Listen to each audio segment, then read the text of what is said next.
Olá, ouvintes. Eu sou o Luiz. E eu sou o Pedro. Você está ouvindo? O Mapa da Palavra. E a palavra de hoje é... 6. Olá, mapeiros, nossos ouvintes. Estamos de volta com o episódio 6 do Mapa da Palavra. E o tema hoje é 6. Hã? É isso mesmo. Nós resolvemos falar sobre o número 6. Vem com a gente nessa viagem. Yes! Venham, mapeiros, porque 6 é mágico. Dizem que é o 7, mas o 6 é melhor. E por falar em 6, da onde vem o 6? Eu fui atrás e descobri que 6, em português, vem de seis, que é o português antigo, que vem de sex, em latim, que vem do grego hex, que vem do proto-indo-europeu swex, que é a abreviação de ex-u-ex, que quer dizer 3 e 3. E o eu acho muito safadinho e muito delicioso, né? O proto-indo-europeu é 3 e 3, não é 6, é 3 e 3. Só que o tal do swex, ele foi progredindo pelo mundo, ele foi crescendo, e tem várias línguas que ainda mantêm uma semelhança com o swex. Por exemplo, six em inglês, sex em alemão, você também tem o chest em russo, né? Mas tem muitas línguas, Luiz, que têm outras origens. Por exemplo, sabe como é que é em filipino? Anim. Anim. Isso. E em turco? Sei lá. Altă. Altă. Em albanês é jaste. Em japonês é roku. Roku. Em Osa é ntandathu. Esse eu não vou tentar, desculpa. Mas Osa é uma língua muito interessante. Perto da onde tem Osa, tem também a língua Zulu, mas esse é dificílimo. Eu não acho que eu vá conseguir. Eziyisitutpa. Nossa, tudo isso é 6? 6. Acho que tem mais sílabas do que o próprio número, né? Em Yorubá é Mefa. Mefa. Em Maori é Ono. Ono? É, tipo a Yoko Ono, Yoko 6. Em finlandês é Kuusi. Kuusi. Legal, né?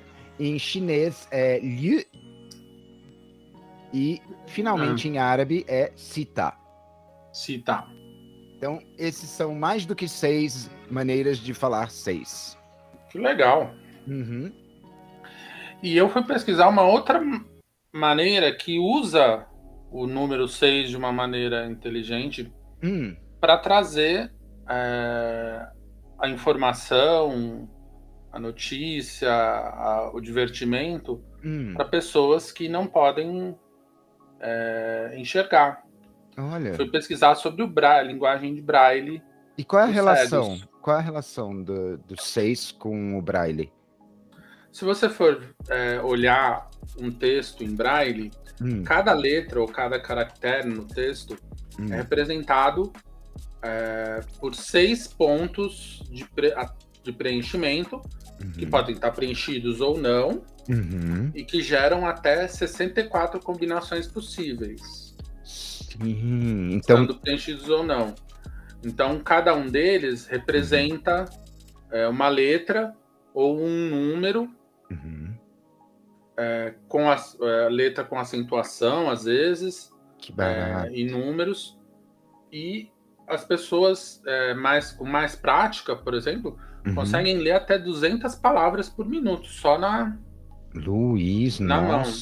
E tipo assim, para quem vê, lembra um pouco um dominó, né? Aquelas 6 posições. Exatamente, é igualzinho as 6 posições do número 6 no dominó.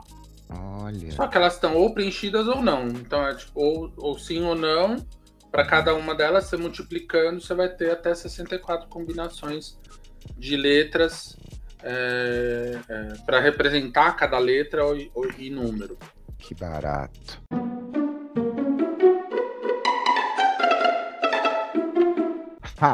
Então, Luiz, como eu estava te falando, acabei de receber uma mensagem aqui no meu celular do 007, sabe? Zangadíssimo, porque eu falei que ele não é Magic e não é mágico mesmo, sabe? Inclusive, eu vou reclamar pro chefe do 007 que trabalha no MI6. MI6. M6, tá ali o 6. O MI6 é o nome popular, é o apelido do SIS, que significa Secret Intelligence Service, no Reino Unido.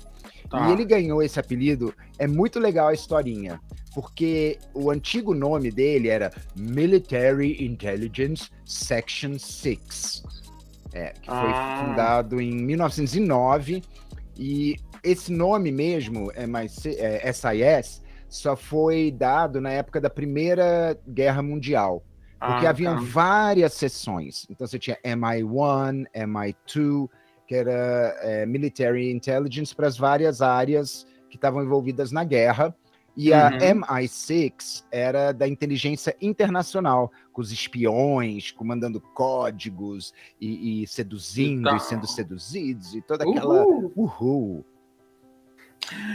Uma coisa que eu lembro muito é quando eu fui para Londres, passeando ali na beira do rio, que eu vi a sede do negócio.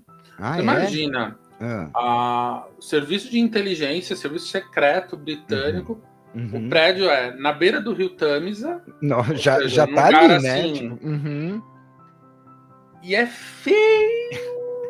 É muito feio, é feio. É.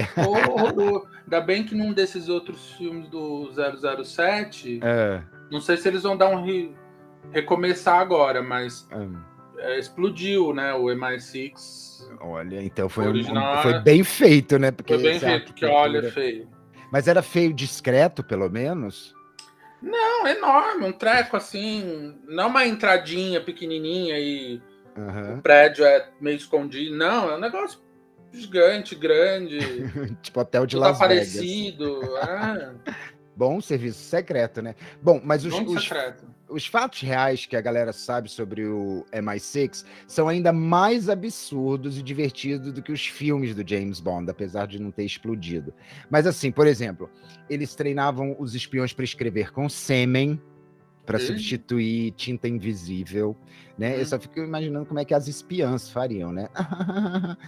Eles treinavam os espiões deles para trabalhar com ocultismo na época do nazismo, porque eles convenciam os nazistas a serem, tipo, Wicca e feiticeiros, só para enlouquecer todo mundo. E eles chegaram a fazer uma campanha secreta por debaixo dos panos para levar um livro em especial a ser Prêmio Nobel de Literatura, porque isso seria o sinal para uma outra missão. Tipo, em vez de mandar um sinal por rádio, eles, tipo, vamos fazer um livro ganhar o Nobel, né? E por falar em rádio, eles tinham uma rádio secreta que dava números e códigos para os espiões ao redor do mundo, chamado Lincolnshire Poacher, só que todo mundo conhecia. Então o público da Inglaterra podia ligar na rádio e ficar ouvindo os números do código secreto, tipo 1532. Secreto que nem o prédio, né? Não é? Que doido. Coisa mais doida. Uma vez eu li uma história, não sei se é verdade ou se é lenda, que eles invadiram os sites da Al-Qaeda, lá do Bin Laden, e tiraram as receitas de fabricação de bombas, puseram receita de bolo. Oh, meu Deus. Bom, bomba, tipo eclair, os Al-Qaedas faziam bombas de chocolate e kkkk. Mas... Não, acho que não. Não, mas essa bagunça é divertida, né?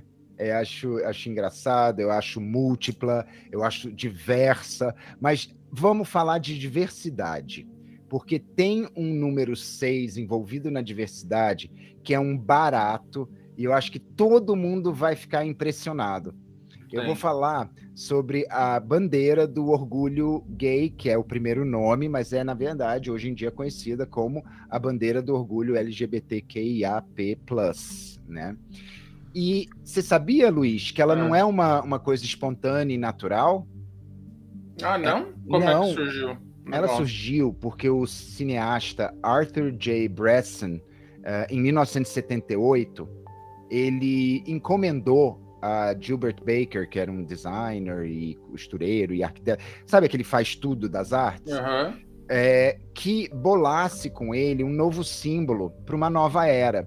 Porque até 1978, o que as pessoas costumavam a usar para representar essa comunidade era a estrela rosa, que era a marcação que os nazistas... O triângulo rosa, né? O triângulo rosa. Eu falei estrela, né? Perdão, ouvintes.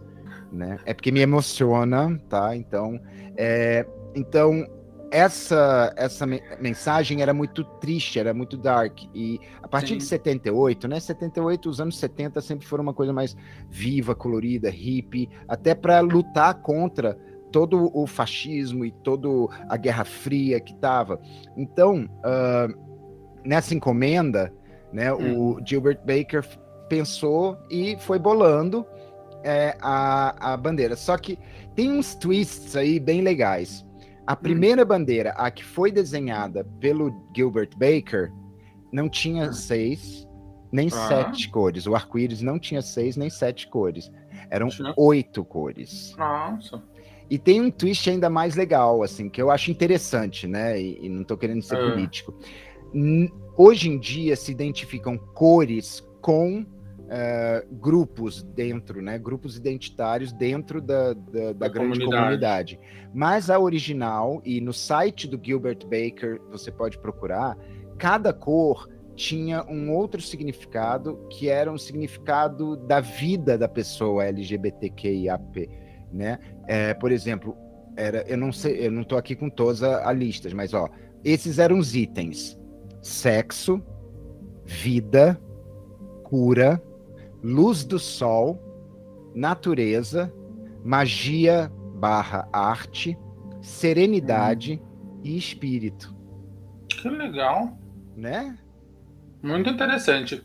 Depois acabou reduzindo, né, para 6 que a gente conhece hoje, que é o arco-íris basicamente, mas sem aquele azul ciano, azul turquesa. E hoje em dia, na verdade, a coisa até evoluiu um pouco mais. Até voltou a ter mais cores para agregar ou para evidenciar melhor partes negligenciadas da comunidade. Então, se adicionaram triângulos, por exemplo, a essas 6 listas originais, muita gente usa essa bandeira com as 6 listas e triângulos de 4 cores: preto para a comunidade afrodescendente, marrom para as comunidades originárias e o azul e rosa claros para a comunidade trans. Eu acho muito bacana, porque a própria ideia da bandeira é de inclusividade e que todas essas bandeiras e combinações podem ser usadas e celebradas, e estão todas juntas mesmo, né? Eu acho um barato. E é tudo ao redor do 6. O 6 ficou... O arco-íris de 6 também era muito útil, porque como é um número par, era fácil você poder dividir para fazer decorações, né? Sem ficar 4 e 3. Grupos de 2, grupos de 3. O 6 é um número muito mágico para isso. Com certeza.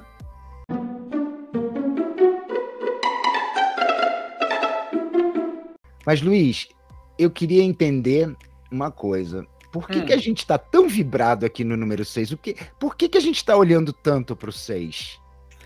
Olha, eu acho que pode ser alguma coisa da numerologia. Eu fui até pesquisar sobre um pouquinho da história dessa crença, vamos dizer, milenar.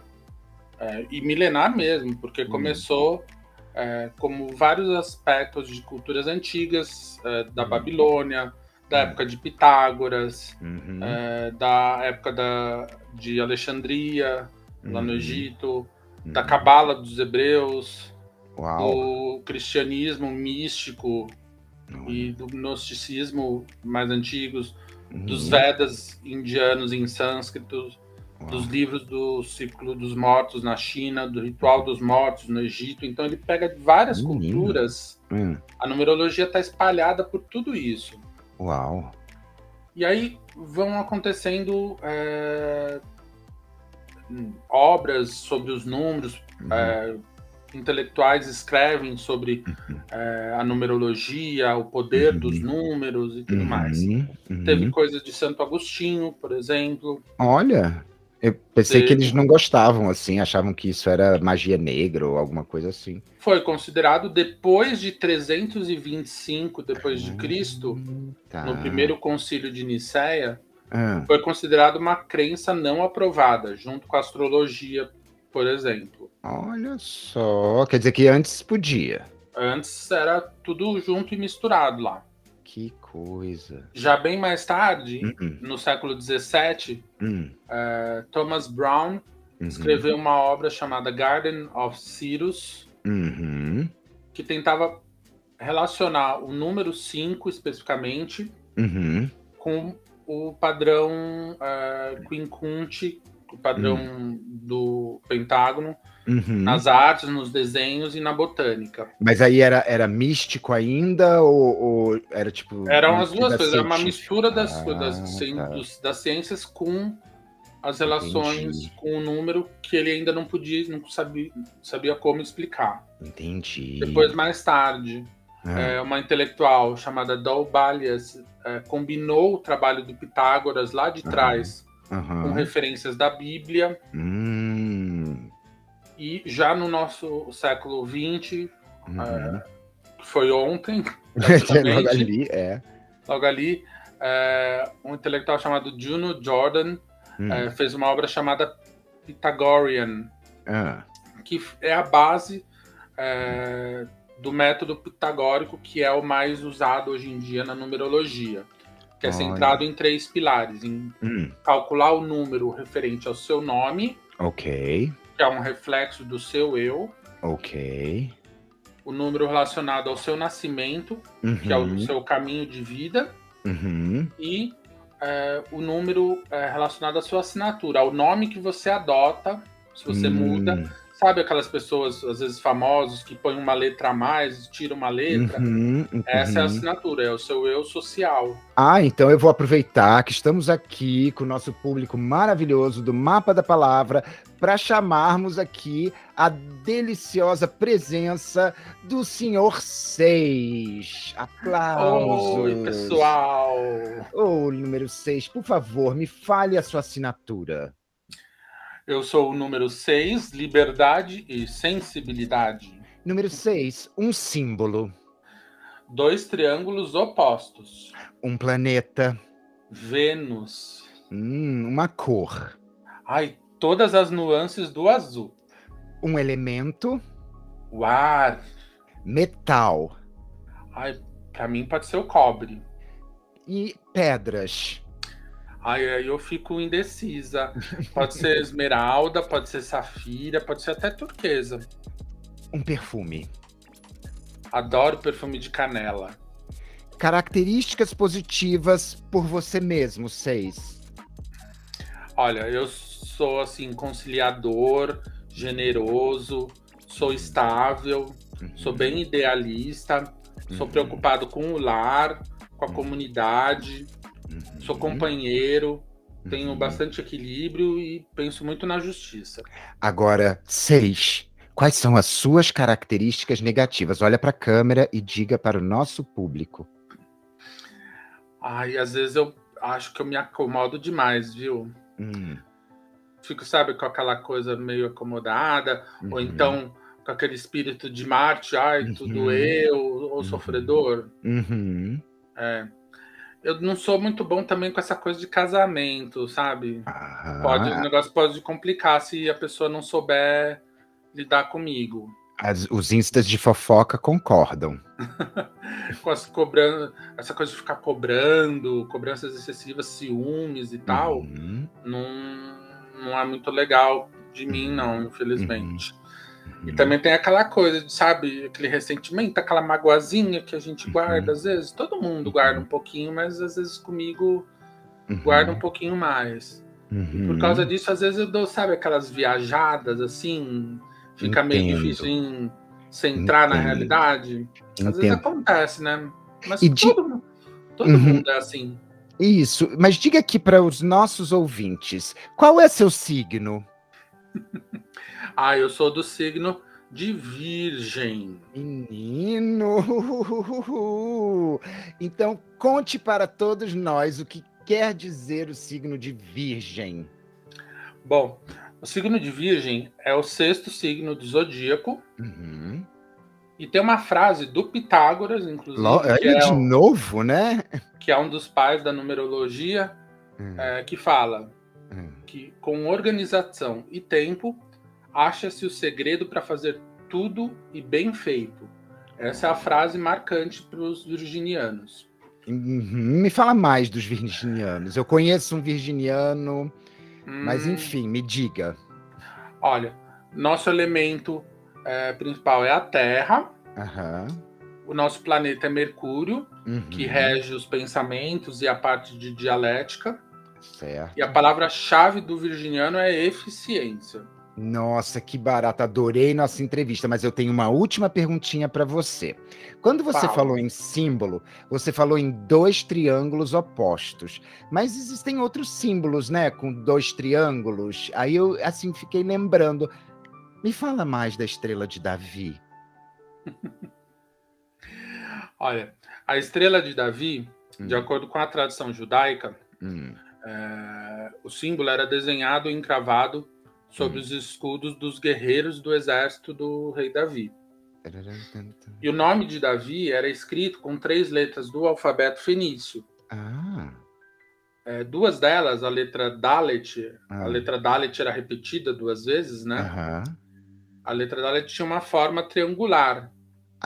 E aí, por causa disso, ficava parecendo que era o que hoje evoluiu para hoje a estrela de Davi.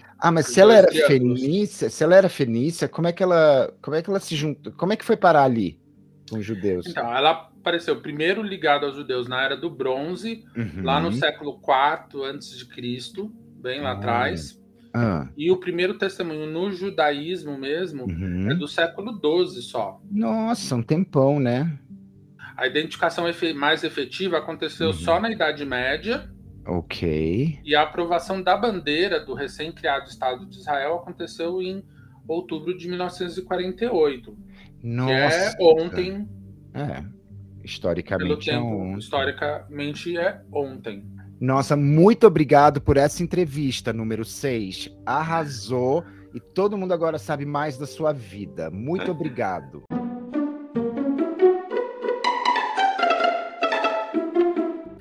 E, gente, não é só os judeus que têm alguma coisa ali com o número 6, não. Os católicos também, né, Pedro? E eu vou contar esta fofoca. Não, mentira, agora não é hora de fofoca, porque a gente vai falar sobre Maria. Ave Maria.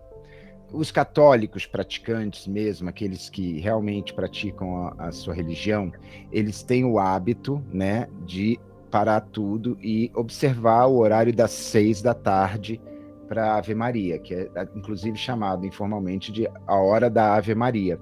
Mas a história é bem mais interessante do que isso. E se nós tivermos ouvintes católicos, ou aqueles católicos não muito praticantes, ou se tiver algum padre, uma freira, um irmão, uma irmã, vão gostar de ouvir isso. Porque não é só um horário da Ave Maria. Senhor Luiz, não. São 3 horários da Ave Maria. São 3. E o nome desses horários é Ângelus. Sim. Horário. O Ângelus no domingo com o Papa lá no Exatamente, Vaticano. Sim. São 3 Ângelus. 6 da manhã, meio-dia e 6 da tarde. Que são, inclusive, são os marcadores culturais, né, de bom dia, boa tarde e boa noite. Né? A gente troca o nome depois do Ângelus na nossa cultura, né? Então, assim, eles são momentos de reflexão e oração e recolhimento.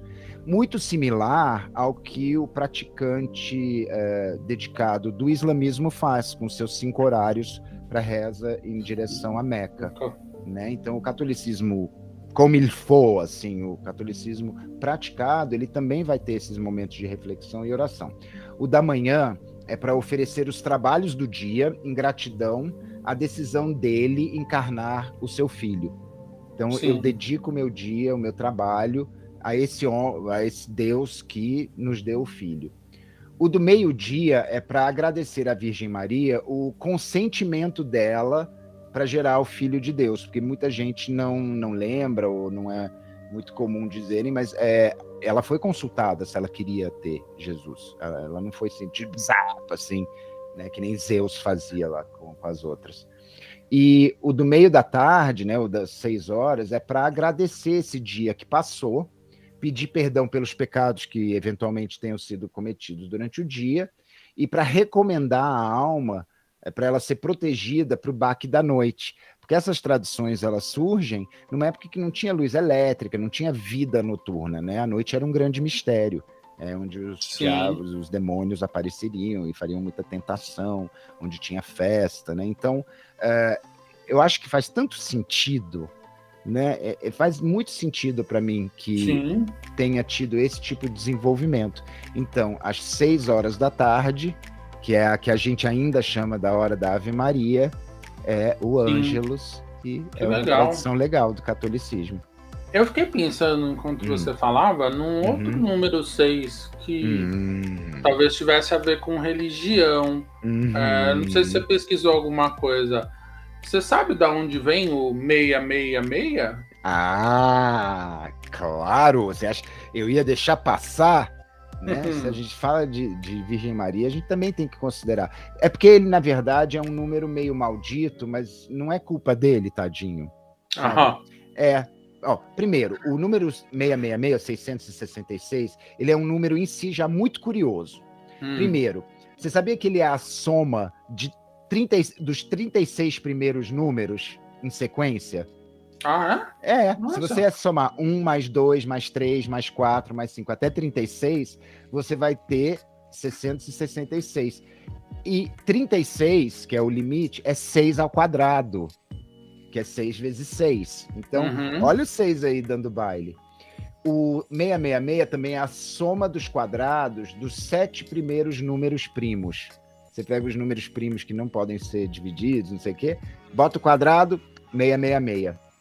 Agora, a coisa mais legal que eu descobri, Luiz, sobre o número 666, é que quando ele é escrito em algarismos romanos, que é a época mesmo, né, de Jesus, o Império Romano, ele é escrito da seguinte forma: DCLXVI. Ou seja, ele usa cada letra uma vez e na ordem decrescente. É muito doido, ele usa todos os algarismos romanos e na ordem decrescente, 500, 100, 50, 10, 5 e 1. É muito... Eu não sei se é uma curiosidade ou é místico, mas dá para entender por que tem tanto misticismo ao redor desses números. Mas assim, e o 666, ele é interessante porque ele aparece só lá no meio, lá no final assim do livro da Bíblia, lá do Apocalipse. Né? E ele não aparece na besta do Apocalipse. Não, ele não está marcado na besta. Ele está associado ao homem ou a um homem, porque isso é uma escatologia, quer dizer, é como acontecerá. Né? E dependendo da tradução, né, se é o homem ou a um homem qualquer, esse homem é o anticristo. Então tem alguma associação, né? Então, alguma associação. Pode ser uma tatuagem, pode ser um número que ele vai usar para alguma coisa, pode ser qualquer coisa. Não está escrito que está marcado, etc. Só que tem um twist aí. O papiro 115, para quem estuda isso, é óbvio, para gente que não estuda isso não é tão óbvio, é o seguinte, tem pedaços de papiros e escritos que você vê que são bíblicos, mas que não entraram na official version da Bíblia. São textos apócrifos.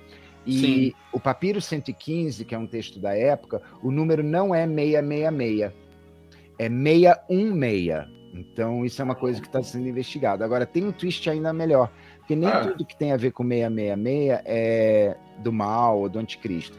Por exemplo, 666 era o número de talentos de ouro que era recolhido todo ano como impostos. Né? Isso está no livro de Reis 10:14, para o povo que entende da Bíblia ver que a gente foi atrás. E também é o número de descendentes de Adonicã, que retornaram para Jerusalém vindos do exílio da Babilônia. 666, exatamente, 666. Está no livro de Esdras 2:13. Então, muito legal. Eu lembrei. Muito doido, muito bacana. Muito doido. Eu lembrei de uma outra coisa muito curiosa também sobre o 666. Me conta. É uma companhia aérea finlandesa, a Finnair. Finérrima. Finérrima, até hoje. Mas entre 2006 e 2017, eles fizeram o voo 666 várias vezes. Exclusivamente numa sexta-feira 13. Ah, não, mas aí eles já estão brincando com o místico. E o destino era sempre Helsinki, na Finlândia, capital do país, cujo código aeronáutico é HEL, que seria lido como hell, como inferno. Ai, que horror! Mas Muito aconteceu alguma coisa ruim com esse voo em algum momento? Nunca aconteceu nada de ruim, e em 2017 eles fizeram pela última vez e acho que cansaram da brincadeira. Ai, nossa, ainda bem, porque eu juro, eles podiam viajar 700 mil vezes, mas se acontecesse um acidente, aí você já sabe o que o povo ia falar, né? Pro resto da vida. Ah, sim, pro resto da vida. Com certeza, ainda mais agora com internet, celulares e tudo mais. Ixi, ia ser a teoria da conspiração. Mas que massa!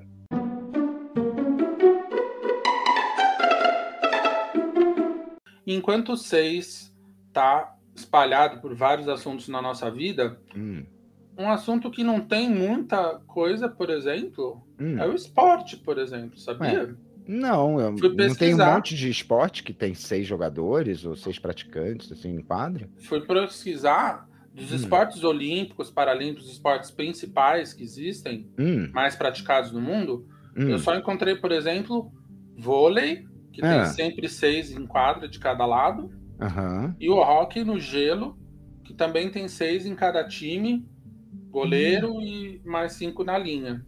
Menino, olha só, eu achava que tinha um monte de esporte que tinha esse tipo futebol de salão, eu pensei que era 6. Futebol de salão tem 5, basquete tem 5, handebol tem 7. Outro esporte que tem 6, mas está relacionado com vôlei, é o vôlei sentado na Paralimpíada, que são 6 jogadores também. E o vôlei é 5+1, né? Porque tem 5 jogadores e um líbero, né? São 6 jogadores sempre em quadra, um deles pode ser o líbero, ou não é obrigatório. Entendi. Uma outra coisa legal que eu achei, aí não está relacionado com quantidade de jogadores, é com pontuação de esporte. Como assim? Por exemplo, futebol americano, que é muito difícil para muita gente entender, porque é complicado entender as regras. Certo. O gol do futebol americano é o chamado touchdown. E o que significa isso? Toca para baixo. É a pontuação máxima, que hoje é de 6 pontos. Tá. E que é sempre o objetivo final de qualquer time, sempre marcar a maior quantidade de pontos possível quando eles estão atacando. Entendi. Só que esses 6 pontos do touchdown americano, touchdown, não começaram com 6, começou com 4 pontos só, coitados. Foi inflacionando, Foi inflacionando. Lá no século XIX, quando o esporte foi inventado, foi derivado a partir do rugby. Eram 4 pontos no touchdown. E chama touchdown porque naquela época você precisava tocar a bola no chão. Faz sentido. Para ganhar a pontuação, o que hoje não acontece, mas aí eu já explico. Tá. Em 1897 teve o primeiro reajuste para 5 pontos. Olha a inflação comendo. Comendo solta. Em 1912 reajustou de novo e passou a valer os 6 pontos que a gente... tá parecendo uma certa república aqui, né? Que a gente conhece. Federativa não é? De um lugar aqui do sul que tudo tá encarecendo, reajustando. Quer dizer que o touchdown está aqui no Brasil e é da Petrobras. Pois é. Como eu falei, até um certo ponto, 1889, seguia a regra do rugby, que é tocar a bola no chão, depois da linha de gol. Até 1900 Aí, a partir daí, não precisava mais tocar a bola no chão, era só ultrapassar a linha do gol com a bola na mão. Ok. Até 1900, a bola precisava ultrapassar inteira a linha de gol. Certo. E a partir de 1900, foi o contrário. E é diferente do futebol brasileiro. Para ganhar os 6 pontos hoje, basta qualquer parte da bola encostar na linha de gol ou passar sobre a linha de gol. Sobre a projeção vertical da linha de gol. E haja VAR para poder ver esses detalhes. E haja VAR, eles têm VAR e pelo menos lá o negócio funciona e não demora tanto como em certos lugares. Então, número 6, na tecnologia. Chunk. E eu descobri isso tudo pesquisando no meu celular. Na tecnologia. Chunk. Pois é. Não era. Celular. Meu celular é um Android, não é o Android 6, porque a gente já tá no Android 11, eu acho. Nossa, já.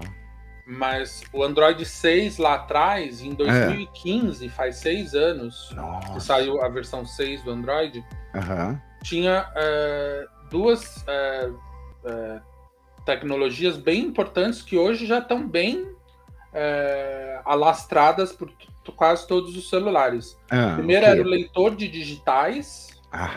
Foi a primeira versão do Android que permitiu o leitor de digitais. Super importante. E também a tecnologia de NFC. Sabe a tecnologia do bilhete único que você encosta na catraca do metrô ou do ônibus? Ou esses cartões de crédito agora, né? Que você só toca. Exatamente, só encosta na maquininha. Isso. Essa é uma tecnologia NFC que também está dentro de vários celulares com Android. O que eu acho que o nosso ouvinte talvez não lembre, ou se lembra, tá lá no fundo da memória, é que esses Androids tinham nome de comida, não tinham? Tinha, o Android 6.0 era o Marshmallow. Marshmallow, famoso. Um docinho, adoro um docinho. Mas agora, é só Google, é só joga no Google, Quer dizer, e o povo da maçã? Tinha alguma coisa especial no da maçã? O iOS 6, as versões do Android e do iOS não era a mesma numeração no mesmo ano. Certo. Então, por exemplo, o iOS 6 ele foi divulgado e lançado em 2017 só. Em 2015 era o iOS 4. Então era outra versão. O iOS 6 em 2017 trouxe como principal novidade o Apple Maps, que foi a independência da Apple em relação ao Google Maps. Hoje em dia, quem tem iPhone não usa. Se quer usar o Google Maps, tem que baixar o Google Maps especificamente usar. O padrão do iPhone hoje em dia é o Apple Maps. Olha só, eu não tenho Apple, então não teria como saber se é bom ou melhor. Mas a nossa ouvinte pode responder na nossa enquete, né? Sim. Qual dos dois é melhor, caso eles tenham usado. A gente vai bolar Android ou iOS? Qual que é melhor, Google Maps ou Apple Maps? O Apple Maps. O que você acha? Responde pra gente. Certo, a gente vai colocar essa enquete no nosso Twitter do Mapa da Palavra, viu? Então vocês corram lá no Twitter e escolham qual que é o melhor sistema de mapas, o Google Maps ou o Apple Maps. Agora, você falou em 2017, né, meu querido? Falei em 2017. 2017 é um ano que tem uma coisa muito louca que tem a ver com o número 6 também, que não é nem marshmallow nem mapa. O que é? É um show, meu amigo, mas deixa eu te explicar que show é esse. Você já ouviu falar num rei da Inglaterra chamado Henrique VIII? Já ouvi falar dele. Bem famosinho. Isso, que ele, assim, criou uma igreja, né? Criou a igreja anglicana. Você sabe por que ele criou a igreja anglicana, né? Porque ele era meio safadinho. E ele o Papa, na época, não falou nananina não, e ele falou sim. Sim, exatamente. Ele queria se divorciar. Né? E a história desse divórcio é muito famosa, as 6 esposas de Henrique VIII são famosas e tudo, só que tem uma coisa que aconteceu em 2017, que foi o lançamento, a estreia de um musical chamado Six, que é sobre as mulheres de Henrique VIII.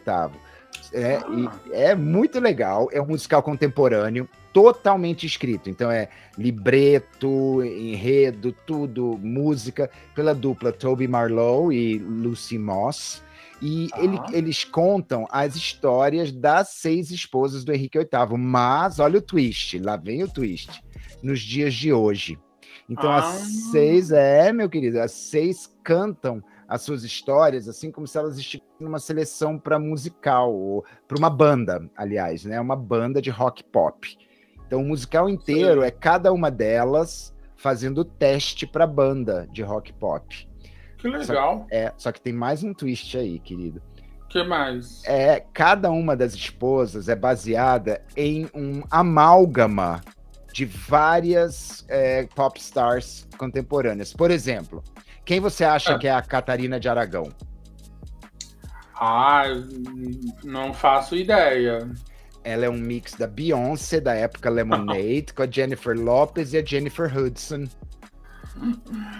Ia ser engraçado. Não é? Assistir.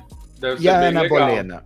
A Ana Bolena é um mix da Miley Cyrus, da Avril Lavigne e da Lily Allen. Boa.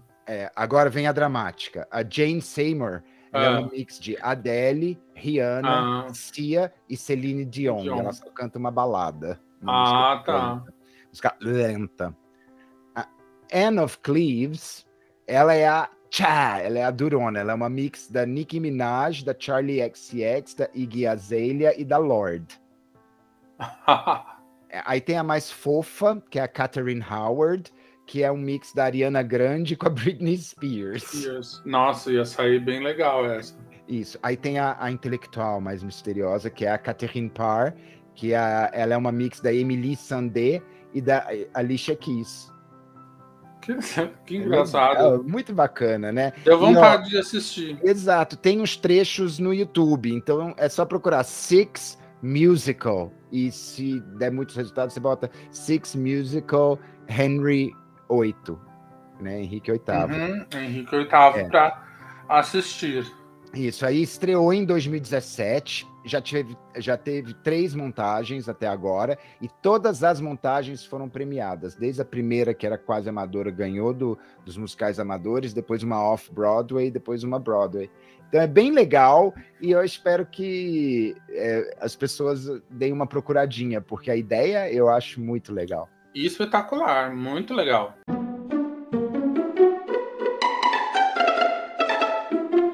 E chegamos ao fim do episódio 6 sobre os 6. No mapa da palavra. E nós queremos convidar a todos a comentarem no nosso Instagram, aqui no YouTube, a comentar no Twitter, a soltarem o verbo e conversem conosco. Se você quiser, pode mandar uma mensagem para a gente nessas redes que o Pedro falou, deixar seu comentário aonde você estiver ouvindo esse podcast, que a gente quer conversar mesmo. Isso. A gente vai se encontrar daqui a 15 dias no próximo episódio. E se preparem, porque vai ter tapa na cara e gritaria. Com certeza. Um beijo. Beijos e tchau, tchau. Tá? 6 beijos, 3 em cada bochecha. Beijo, beijo, beijo. Beijo, beijo, beijo.